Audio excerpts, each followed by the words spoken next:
D'innombrables espèces cohabitent sur Runeterra. Certaines sont à peine capables d'utiliser des outils rudimentaires. D'autres sont si puissantes qu'elles sont capables d'exploits du rang des dieux. Aujourd'hui, je vais vous faire découvrir ces diverses espèces à travers les champions de League of Legends, vous donnant ainsi un aperçu de ce que pourrait être le futur MMO de Riot.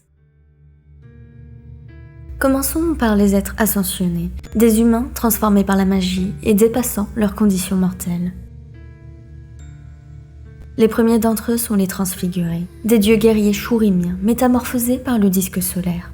Il y a de nombreux siècles, les anciens chourimiens, guidés par les manifestations de Targon, cherchaient à se préparer à une guerre encore inconnue. Ils élevèrent alors un premier disque pour canaliser la puissance du soleil, mais ce fut un échec. Un second disque fut alors forgé grâce au savoir volé à Aurelion Sol, et ceux qui vouaient leur vie à Shurima méritaient l'ascension. Mais c'était un rituel dangereux, souvent réservé à ceux proches de la mort ou ceux ayant consacré leur vie entière à l'Empire. Les prêtres du soleil jugeaient alors qui serait digne d'être élevé, et c'est ainsi que certains humains se virent offrir une nouvelle forme, mi-humaine, mi-animale. Parmi eux, Azir, l'empereur phénix, Nasus, le sage à tête de chacal, et Renekton, le prédateur crocodilien. Avec le temps, le disque solaire perdit de son efficacité. De plus en plus de candidats à l'ascension mouraient ou ressortaient déformés. Ces êtres maudits furent appelés les Bakei. Et l'un d'entre eux est Xerath, autrefois ami proche d'Azir, mais obsédé par le pouvoir, il interrompit le rituel d'ascension de celui-ci, et il s'empara de sa place. Le rituel échoua, provoqua la chute de l'Empire, et Xerath devint une abomination. Viennent ensuite les Darkin, d'anciens dieux guerriers déchus, brisés par les horreurs de la guerre du néant. Puis privés d'empire et de but, ils se tournèrent vers une magie interdite, les Momancies. Alors corrompus, ils s'entre-déchirèrent dans une guerre fratricide qui mena leur monde à la ruine. Face à leur folie, les manifestations intervinrent et les enfermèrent dans leurs propres armes. Ces dernières devenant alors des prisons où leur conscience est enfermée dans les ténèbres. Mais certaines de ces armes ont retrouvé un hôte. Rast tente de prendre le contrôle du sien, Kayn. Atrox, lui, a déjà triomphé à multiples reprises de ses réceptacles, et il passe de corps en corps. Naafiri, quant à elle, s'est réincarnée à travers une meute entière de chiens du désert. Et Varus partage son corps avec deux amants unis, Kai et Val. Tous luttent pour prendre le dessus ou ne pas se faire complètement dévorer. Le dernier type d'ascensionnés concerne les hôtes de manifestation. Ces êtres sont la fusion d'un humain et d'une entité venue des étoiles. Les peuples vivants au pied du mont Targon croient que les astres sont les reflets d'anciens êtres stellaires, et que parfois leur pouvoir descend sur Terre et choisit un mortel digne de le porter. Ceux qui entreprennent l'ascension du mont Targon affrontent un périple si périlleux que peu en reviennent. Mais les survivants en ressortent transformés, marqués à jamais par la puissance d'un de ces astres. Ainsi, Léona devint l'incarnation du soleil, Diana celle de la lune, Atreus porte la guerre, Tariq le protecteur, et Zoé le crépuscule. Au-delà des cieux de Runeterra vivent les êtres célestes, des êtres divins nés des premières étincelles de la création, bien avant que le monde physique n'existe. Ils sont les gardiens éternels de l'univers. Protecteurs, juges ou simples observateurs, leur motivation échappe à toute logique humaine. Parmi eux, Soraka est l'une des rares à s'être tournée vers les mortels. Elle a choisi d'abandonner son immortalité pour descendre sur Runeterra et se consacrer à une croisade, guérir la souffrance. Sous la forme des Otrani, Soraka offre ses guérisons aux mortels dans le besoin. Bard de son côté est un voyageur agissant dans l'ombre. Accompagné de ses fidèles Mip, Bard veille à maintenir l'équilibre entre la création et le chaos, protégeant l'univers d'une destruction qu'il est le seul à entrevoir. Ainsi, Soraka et Bard sont chacun à leur manière les protecteurs bienveillants de Runeterra. Certains de ces célestes n'ont pas réellement de forme, mais y sont des concepts, la guerre, la justice, la lumière. Ces êtres sont les manifestations, des entités prenant parfois possession d'un hôte humain pour agir sur Runeterra. Panthéon, la manifestation de la guerre, choisit jadis Atreus, mais jugeant son hôte indigne, la manifestation prit totalement le contrôle de son corps. Jusqu'au jour où, face à Atrox, la manifestation fut abattue. Atreus se releva des cendres, simple mortel, mais libre, ne gardant alors que les armes de son ancien occupant. Il devint le nouveau Panthéon, prêt à affronter toutes les forces surnaturelles. qu'elles soient manifestations, transfigurées ou encore démons. De leur côté, Kale et Morgana sont nés de l'union d'un mortel et de la manifestation de la justice, Mira. Les jumelles reçurent chacune une part du pouvoir céleste de leur mère. Parmi tous ces célestes, une autre espèce domine les cieux, les dragons célestes. Aurelion Sol est plus ancien que Runeterra elle-même. Il est né au premier souffle de la création, et dans le vide originel, il forgea des constellations, des soleils, des galaxies. Mais un jour, sa curiosité le mena jusqu'à Runeterra. Là, les manifestations de Targon le trahirent. Elles lui volèrent le secret du soleil de sa création pour ériger le disque de Shurima, et elles l'enchaînèrent grâce à une couronne piégée. Aurelion Sol fut alors banni de ce monde, et depuis, il attend. Sur Runeterra, il existe également les esprits, des êtres immortels et puissants. Tout comme les célestes, ils agissent selon leurs propres desseins, et ils sont guidés par des volontés que les mortels ne peuvent comprendre.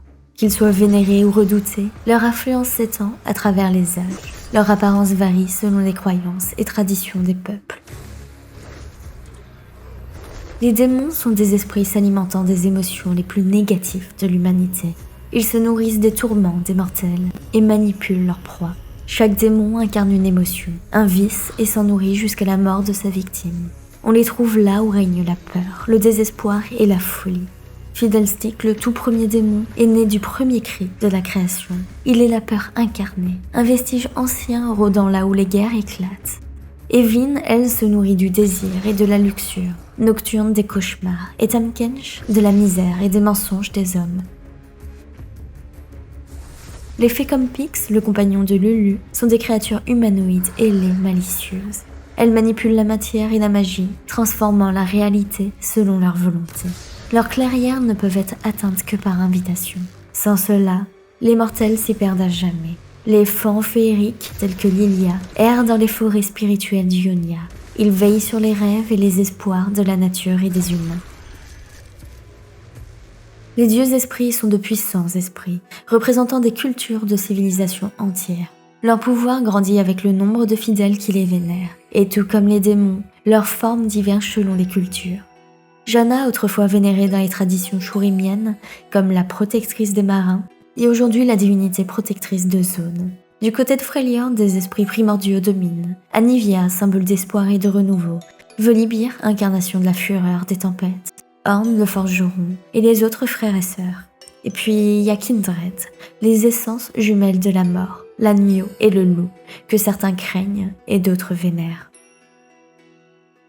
Les Tréants sont des esprits de la nature, prenant la forme de plantes douées de conscience. Mais la plupart furent corrompus par la ruine des îles bénies. Leur sagesse étant effacée, Maokai est l'un des rares à avoir résisté à la corruption, protégé par les eaux de vie qui coulent dans son bois.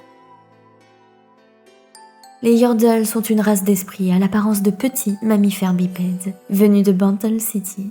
Malicieux et curieux, ils perçoivent le monde à travers la magie. Corki, Rumble, Timo, Tristana, Ziggs et Lulu demeurent à Bantle City. D'autres voyagent à travers Runeterra. Heimerdinger réside à Piltover, Kennen protège Ionia, Kled combat pour Noxus, tandis que Veigar y fut autrefois prisonnier. Fizz vit parmi les récifs de Bilgewater, Poppy défend Demacia, Gnar, antique Yordle, sommeille dans la glace à Freljord, et Vex erre au sein des îles obscures. Quant à Amumu, certaines histoires shurimiennes racontent qu'il serait un Yordle maudit. Les dragons, quant à eux, sont des créatures anciennes, des êtres à la morphologie reptilienne, porteurs d'une puissance élémentaire colossale. Parmi eux, Aurelion Sol. Mais c'est bon, on a déjà assez parlé de lui dans la vidéo. Sur Runeterra, on distingue deux lignées, les dragons célestes et les dragons terrestres. Les premiers vivent au-delà du monde physique, et ils façonnent les astres et observent les mortels depuis le vide infini. Les seconds, les dragons terrestres, résident à la fois dans le royaume physique et spirituel. Ils ont longtemps imité les dragons célestes sans partager leur sang. Ce sont eux que l'on retrouve dans le jeu, les dragons du vent, de la terre, de l'océan. Des incarnations élémentaires. Et parmi les plus connus, on compte Shyvana et Smolder, tous deux issus de la lignée des dragons de feu, capables de manipuler la magie du feu comme ils le souhaitent. Mais Shyvana est différente, elle peut adopter une forme humaine ou draconique à volonté. Autrefois, dans le royaume de Camavor, de nombreux dragons fidèles aux grandes maisons nobles y prospéraient. Mais lorsque Viego rentra dans sa folie, la plupart disparurent. Il fallut des siècles avant que de nouvelles générations renaissent de cet empire déchu, et Smolder est l'un de ses héritiers. Les Néantins sont des êtres provenant du néant, des créatures créées par les veilleurs, des entités oubliées, venues d'au-delà de la réalité elle-même. Leur but est d'observer, assimiler toutes les informations possibles sur Runeterra pour préparer le retour de leur maître. Il y a longtemps, les veilleurs ont tenté de briser le voile entre les mondes.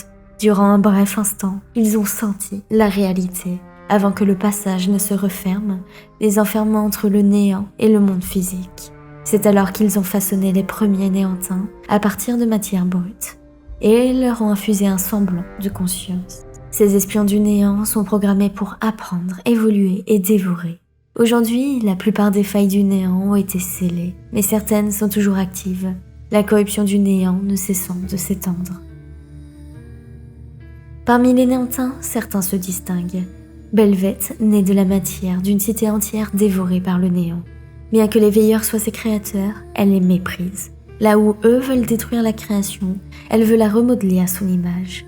Et elle est prête à conclure des alliances avec l'humanité pour renverser ses propres créateurs. Vel'Koz est le plus ancien des prototypes néantins.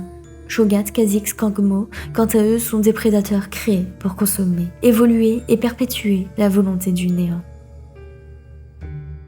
Dans les déserts de Shurima rôdent d'autres créatures issues du néant, les Xer'sai, des monstres tapis sous la surface, à l'affût du moindre pas et jaillissant du sable sans prévenir, dévorant tout ce qui bouge. Au sommet de cette espèce règne une reine, Rek'Sai, connue pour être la plus féroce et la plus intelligente de leur espèce. On trouve également à Runeterra les golems. Vous voyez les mignons ? C'en est juste, ceux-là n'ont aucune intelligence. Les golems sont des êtres artificiels, façonnés par la main de l'homme ou par la magie, créés pour servir et effectuer les tâches pour lesquelles ils ont été conçus. Certains d'entre eux ont développé une forme d'intelligence et conscience naissante, et leur existence pose des questions d'éthique et de morale. Galio fut forgé par l'artificier dématien Durand, et il appartient à la catégorie des golems de Pétricite. Il fut construit pour absorber la magie, et il devint un bouclier vivant, protégeant Demacia de ce qu'elle redoute le plus, la magie. Blitzcrank est une créature de vapeur et d'électricité conçue par Victor. Il fait partie des golems techmaturgiques. Et dans la même catégorie, on retrouve Oriana, jadis humaine. Elle fut entièrement reconstruite, pièce après pièce, jusqu'à devenir entièrement mécanique. Puis il y a Malphite, né du cœur du monolithe Ixtali qui fut façonné par le mage élémentaire Nezuk, membre de l'os des transfigurés, dans l'espoir de mettre fin à la guerre du néant. Le golem de matière organique, sorti d'une expérimentation, Zac, appartient au golem visqueux. Il est le produit d'une phytotoxique. Ivern, quant à lui, a lié une amitié avec le golem de pierre Marguerite, à laquelle il a façonné un nouveau cœur. Enfin, à Noxius, l'Hémomancie a donné naissance à une autre création, une âme vivante, Briar, un golem de sang, forgé à partir de chair et de magie. Les Yétis vivaient autrefois dans les terres de Freljord. C'étaient de grands mammifères magiques, seuls êtres capables de créer la glace pure. Ils étaient sages et paisibles, et ils vivaient en harmonie avec toutes les autres créatures. Mais tout changea lorsque Lysandra scella le néant. Pour accomplir son rituel, elle vola la magie des Yétis. Privés de leurs dons, ces êtres régressèrent et devinrent sauvages. Aujourd'hui, un seul Yéti magique est encore connu, Willump. Il est le dernier héritier de la magie donnée par Anivia à son peuple, et il recherche un hôte digne de porter ce qu'il reste de sa magie restante. Les morts-vivants sont des entités prisonnières entre la vie et la mort, pouvant être une âme solitaire ou une fusion d'esprits arrachée à plusieurs espèces mortelles. Elles demeurent liées au monde physique par la magie ou la matière. Certains ont trouvé refuge dans une armure, un corps ou un objet. D'autres ne sont plus que des spectres, soit des âmes condamnées à errer dans la brume noire, incapables de quitter les îles obscures jusqu'à la nuit de l'horreur, période durant laquelle la brume s'étend, libérant les morts hors de leurs frontières.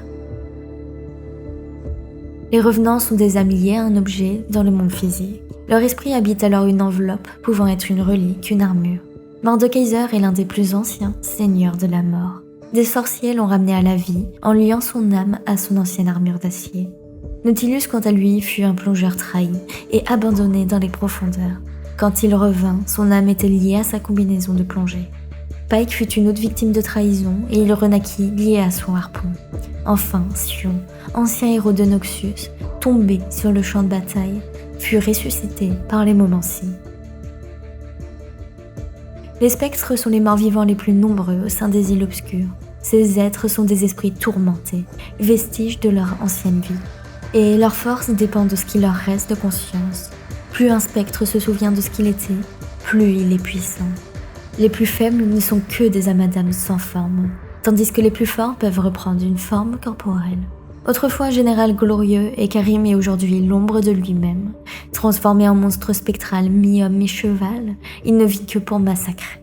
Calista est l'incarnation même de la vengeance. On l'invoque en prononçant un serment de trahison, et elle vient pour punir les coupables. Mais les siècles ont effacé ses souvenirs, et il ne reste en elle qu'un seul sentiment, la haine de la trahison. Carthus, le héros de l'oubli, chante pour les morts, ses chants funèbres annonçant la venue de la mort elle-même. Senna fut tué par Tresh, et son âme fut enfermée dans sa lanterne. Des années plus tard, Lucien la libéra. Mais Senna n'était plus vraiment humaine. Vivante et morte à la fois, elle porte en elle les ténèbres et la lumière, faisant de sa malédiction une arme. Libérée de la mortalité, Tresh prend plaisir à torturer les vivants comme les morts. Son âme se nourrit de la souffrance et sa lanterne abrite grand nombre d'esprits. Emprisonnés pour l'éternité, chacun de ses rires annonce une nouvelle damnation. Et enfin, Viego. Dans sa folie, il tenta de ramener sa femme à la vie et il provoqua la ruine. Sa douleur libéra la brume noire et aujourd'hui, il erre et est le maître de la nuit de l'horreur. Les Vastaya sont une race chimérique à la longévité exceptionnelle et issue des terres mystiques d'Ionia. Mais à l'époque où l'harmonie des terres premières régnait, cette paix fut brisée. Une guerre éclata entre les mortels et une race de titans venus des cieux. Alors, les Vastaya Shairé, des métamorphes immortels, capables de plier la nature à leur volonté, se dressèrent. Ils parvinrent à repousser les envahisseurs et ils choisirent de vivre parmi les mortels, en égaux. De cette union naquirent les Vastaya, des êtres à la fois humains et animaux, porteurs d'une magie ancienne. Aujourd'hui encore, leurs descendants errent à travers Runeterra, leurs tribus dispersées et leurs traditions menacées d'extinction. Chaque clan Vastaya possède ses coutumes, son apparence et sa propre façon de manier la magie. Il y a des siècles, un ancien Vastaya d'Ionia chercha un nouveau foyer. Il voyagea jusqu'au rivage du mont Targon, où son peuple bâtit une cité cachée, enfouie sous un récif corallien. Une cité imprenable, jusqu'au jour où une faille du néant s'ouvrit tout près. De nombreux marais périrent, et leur salut ne tenait plus qu'à une chose, la pierre de lune, des artefacts n'existant qu'à la surface, et capables de repousser les ténèbres des profondeurs, protégeant alors la tribu. Mais ce pouvoir s'éteint après 100 ans. Nami, la plante des marais actuelle, a pour mission de rapporter une nouvelle pierre de lune pour sauver son peuple. Les Otrani sont une tribu terrestre vivant dans le bosquet astral de Targon. Ils suivent les enseignements de Soraka, qui a pris leur forme pour marcher parmi eux. Les Vessani, Vastaya renards, vivaient autrefois sur les îles bénies. Il y a des siècles, ils quittèrent Ionia pour étudier la brume sacrée, fascinés par son pouvoir sur la mémoire. Mais la ruine fit son apparition, et aujourd'hui il ne reste qu'une seule Vessani connue, Ari. Cette dernière parcourt le monde, cherchant à en apprendre davantage sur son peuple. Au cœur de Shurima vivent les Kilash, un peuple de chasseurs. Pour eux, la chasse est un art. Parmi eux naquit Rengar, mais celui-ci fut rejeté en raison de sa petite taille. Il décida de quitter sa tribu, jurant de prouver sa valeur. Des années plus tard, il revint et défia son père, Ponjaf, chef des Kilash. Rengar l'éventra et il devint le nouveau chef. Les Lotlan, Vastaya Oiseaux, sont l'une des plus anciennes tribus d'Ionia. Ils ont vu leurs terres ravagées et leur essence s'affaiblir en raison de l'expansion humaine. Les tentatives de paix échouèrent toutes. Les humains continuant à s'approprier la magie d'Ionia. Certains choisirent alors l'isolement, d'autres la rébellion. Parmi eux, 2 êtres s'élevèrent, Xayah et Rakan. Unis par l'amour, ils parcourent le monde pour libérer leur peuple. Les Ovicat, Vastaya caméléons, vivent en harmonie avec la nature et les esprits. Dotés d'une affinité unique avec la magie, ils peuvent prendre l'apparence d'autrui en un instant et la conserver plusieurs jours. Nico est l'une des dernières de sa lignée, portant dans son cœur la mémoire de son peuple disparu. Au cœur des forêts d'Ionia vivent les Shimon, Vastaya simiesques, sages et pacifiques. Ils ont bâti leur cité loin des humains et pour eux, la vie est une ascension vers la sagesse. Et à leur mort, ils croient devenir des pierres, retournant à la terre pour renaître et commencer à nouveau l'ascension de la vie. Et Wukong, l'un des leurs, a choisi de suivre une autre voie, celle du guerrier. Au cœur de Freljord, les Brini, des Vastaya lapins, vivent au village d'Ahamon. Aurora, la plus intrépide d'entre eux, parcourt Freljord. Au cœur de Shurima vivait une ancienne espèce de scorpion géant, les Bracairns, des créatures intelligentes maîtrisant la magie élémentaire du sol. Parmi eux, Skarner, chef protecteur capable de percevoir la moindre menace dans les entrailles de la terre. Il a jadis prêté main forte au peuple d'Ixtal, qui le vénère encore aujourd'hui comme un esprit ancestral. Des montagnes glacées du Freljord aux dunes brûlantes de Shurima, les trolls peuplent les terres de Runeterra. Ils sont des créatures imposantes et primitives, à la force colossale. Les trolls des glaces vivent en tribus, unis aujourd'hui sous une seule bannière, celle de Trundle, le roi des trolls. Dans les déserts de Shurima, les légendes parlent des trolls des sables. Des légendes prétendent même que Jax pourrait être l'un d'entre eux. Les Minotaures sont des humanoïdes bovins vivant en tribus dispersées à travers Valoran. Connus autant pour leur bravoure que pour leur sens de l'honneur, ils préféraient autrefois rester à l'écart des conflits du monde. Mais Noxus vint briser cette neutralité. Beaucoup furent enrôlés de force ou réduits en esclavage, jetés dans les arènes pour combattre et mourir. Et parmi eux se dresse Alistar, l'un des derniers survivants de ce carnage. Les chats de Runeterra sont dotés d'une intelligence insoupçonnée. Ils comprennent les paroles et manipulent des objets. Parmi eux, Yuumi, compagnon de Nora, une Yordle magicienne. Yuumi veille désormais sur son grimoire enchanté, le livre des seuils. Loyale, elle parcourt les royaumes à la recherche de sa maîtresse, disparue. Les humains sont une espèce dominante à Runeterra. Ils se sont répandus sur chaque continent, façonnant royaumes et cités. Nés sans crocs, sans ailes, sans griffes, ils ont appris à se battre autrement, en maniant la magie ou encore la technologie, s'élevant au-dessus de leurs limites, quitte à en payer le prix. Au sein de chaque contrée de Runeterra, les humains ont donné naissance à des champions, dont les noms résonnent encore, allant des maîtres d'arts martiaux aux pirates, aux mercenaires ou encore aux héros de guerre. Les humains ont parfois uni leur sang à celui d'autres races, donnant naissance à des sangs mêlés. Seth est né d'un père humain et d'une mère Vastaya.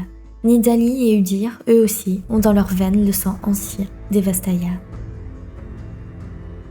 À Freljord vivent les nés de la glace, des humains bénis par un ancien pacte conclu par Lysandra. En échange de la préparation du néant sur Runeterra, les veilleurs accordèrent à ses sœurs et fidèles une résistance surnaturelle au froid et à la capacité de manier la glace pure.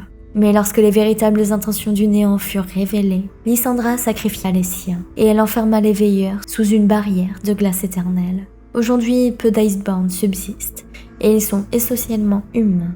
Ash s'est joigni Brom, Olaf, Gragas et même Trundle, le troll des glaces, est porteur de ce don oublié. À Piltover, la technologie Hextech a offert un nouveau chemin, celui de la perfection mécanique. Camille s'est transformée en arme vivante. Sa chair, son sang et même son cœur ont fusionné avec la machine. On ignore encore si elle est plus femme ou machine. Victor, quant à lui, a effectué sa glorieuse évolution, abandonnant son humanité et devenant un être biomécanique, convaincu qu'éliminer ses émotions éliminerait ses souffrances. Son rêve étant d'offrir à Runeterra la libération par la transformation. Certains humains n'ont pas besoin de machines pour atteindre la puissance. Ils naissent imprégnés de magie ou la découvrent au prix de leur âme. Lux cache son don dans un royaume qui craint la magie. Raiz, gardien des runes, incarne la puissance brute de l'arcane. Silas retourne la magie des autres contre eux. Syndra fut emprisonnée pour apprendre à contrôler sa magie. Milio a découvert le feu guérisseur, Kiana maîtrise les éléments et elle est l'une des élémentalistes les plus puissantes. Talia manipule la terre, Zilean manipule le temps, Twisted Fate, tricheur et cartomancien, Rel plie le métal à sa volonté, Zeri canalise ses émotions en décharge électrique, Vladimir pratique les momenties interdites, Zed embrasse les ombres, tandis que Shen préserve la lumière. Le blanc use d'illusions et de clones pour manipuler dans le secret. Et Mel vient tout juste de découvrir sa propre magie. D'autres ont été changés. Cassiopeia, en quête de pouvoir, fut mordue par un gardien ancien et transformée en créature serpentine. Élise, mordue par le dieu araignée Vilmo, devint la reine des araignées. Yvian, autrefois guerrier sanguinaire, fut transformé en arbre vivant en cherchant à dominer la nature. Kaïssa, emprisonnée par le néant alors qu'elle n'était qu'une enfant, a survécu en fusionnant avec la créature qui voulait la dévorer. Borand, consumé par une rune tellurique, est devenu un brasier vivant. Certains humains ne sont plus seuls dans leurs esprits, partageant leur âme avec une autre entité. Swain a pactisé avec le démon Rome. Yone, revenu d'entre les morts, porte le masque d'un Nazakana qu'il a lui-même vaincu. Nila, damnée par le démon de la joie, Ashley, ne ressent plus qu'une joie éternelle. Yorick parle aux morts et les guide vers leur repos. Malza entend les murmures du néant et suit leur appel. Séraphine entend les voix des êtres et elle chante pour qu'aucune ne soit oubliée. Karma porte en elle les souvenirs accumulés de toutes ses vies passées, et à travers elle, l'âme d'Ionia renaît encore et encore. Gwen était une poupée à qui la magie a conféré la vie. Elle est aujourd'hui armée des outils qui l'ont créée. Warwick, victime des expériences du savant fou Singe, fut transformé en bête assoiffée de sang. Son corps ayant fusionné avec un système complexe de machinerie, distillant dans ses veines une rage constante. Les rats pestiférés sont une espèce de mammifères qui vivent à Zone. Twitch était autrefois un rat pestiféré normal, avant d'être muté par des produits chimiques, devenant alors le seul rat pestiféré intelligent connu à ce jour.